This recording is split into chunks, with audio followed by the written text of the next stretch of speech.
રક્ષાબંધનના પર્વ નિમિત્તે green ambassador Jitubhai Patel દ્વારા વૃક્ષ નારાયણની પૂજા સાથે રક્ષાસૂત્ર બાંધીને પર્યાવરણની જાળવણી માટે અપીલ કરી ભાઈ બહેનના પવિત્ર સ્નેહસમા પવિત્ર રક્ષાબંધનને ઠેર ઠેર ઉજવણી કરવામાં આવી રહી છે।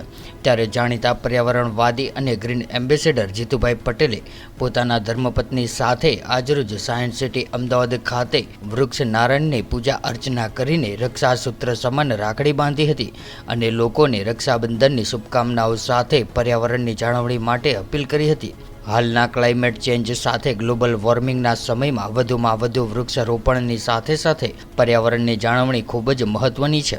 ત્યારે પોતાનું સમગ્ર જીવન પ્રકૃતિની સેવામાં સમર્પિત કરી દીધું છે તેવા સેવાભાવી જીતુભાઈ પટેલે આજના પ્રસંગે ગ્રીન કમાન્ડો સહિત સૌ નાગરિકોને આજના પવિત્ર દિવસે એક વૃક્ષ વાવવા તથા જેમ ભાઈ પોતાની બહેનને જીવનભર સાચવે છે એમ આપણે પણ આપણી આસપાસના વૃક્ષોને સાચવવા માટે સૌ કોઈને આહ્વાન કર્યું હતું।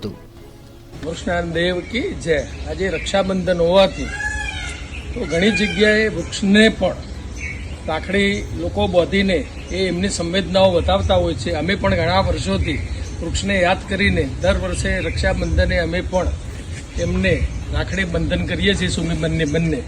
તો આપ પણ ભાઈની જેમ બેન ભાઈને રાખડી બાંધે છે એમ આ બધા વૃક્ષ તમારા ભાઈ છે એમ સમજીને જો આ રીતે રાખડી તેમને બાંધવામાં આવે તો નાના બાળકોના મનમાં આ વૃક્ષ સાચવવા માટેની ભાવના ઉત્પન્ન થાય।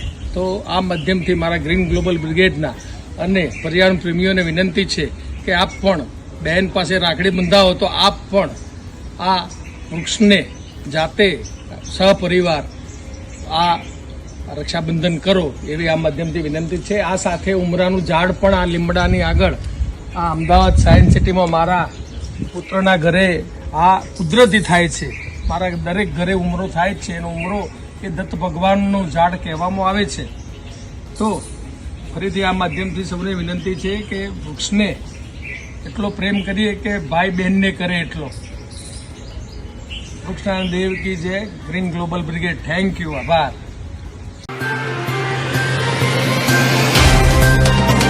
तो व्हाट्सएप, ट्विटर, फेसबुक, इंस्टा जहाँ भी आपका अकाउंट है इसे शेयर बटन के द्वारा वहाँ पर शेयर करें।